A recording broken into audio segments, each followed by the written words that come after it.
The new Blumhouse horror film Drop follows a single mother on a first date who starts receiving menacing airdropped memes, threatening to murder her young son if she doesn't kill her date. And I thought Drop was, well, I think the most impressive thing that director Christopher Landon pulls off with Drop is its balance of tones. Everything that the protagonist Violett goes through is taken very seriously and very genuinely. Threats are being made against the life of her son, and that's confronted with the gravity it deserves. But this is also a movie where the sinister mystery antagonist is sending threats via classic meme formats, which brings a uniquely fun tone to the proceedings. No one has ever been more terrified to receive the Elmo fire meme than Violett is in this movie. Unfortunately, the movie completely abandons this concept way too quickly, with the antagonist reverting to just sending generic menacing text messages. There are countless movies about helpless protagonists that are forced into committing criminal acts by a mystery villain, so I'm not sure why Drop decided to drop its central conceit before it had even left Act 1. Once the memes stop, all of the movie's levity falls on actor Jeffery self, who plays a waiter who, without some much needed context,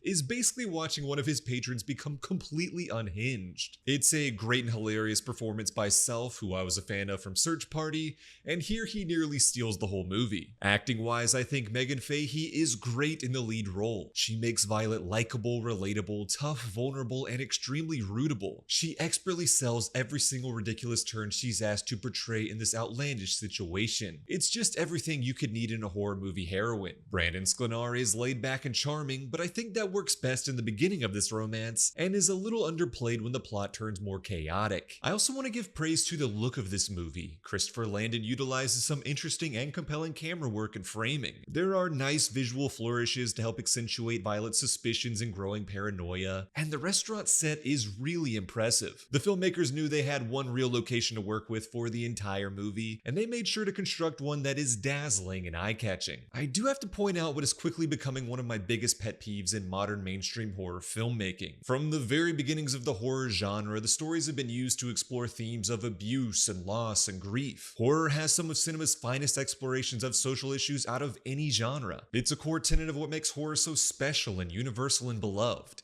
And yet, I've become really frustrated by the recent trend of horror movies turning subtext into text. I go into literally every horror movie I watch now waiting for that moment in the third act where the protagonist faces their trauma head on, and the script overtly and bluntly spells out its shallow themes in a moment of cheap catharsis. So I was a little disappointed that this movie, about a villain who terrorizes its victim with boomer memes, utilizes the exact same playbook. And I'm not even saying that Drop handles this poorly. I actually think it's a fairly well done and compelling take on trauma, all things considered. I'm just ready to see something I haven't seen explored in the exact same ways countless times before. But overall, Drop is a solidly fun time in the theater. I would accept this airdrop request. I'd give it a thumbs up emoji. Let me know your thoughts on Drop in the comments below, and follow me on Letterboxd at Josh D. Floyd for more of my up-to-date movie thoughts. Thanks for watching. Bye.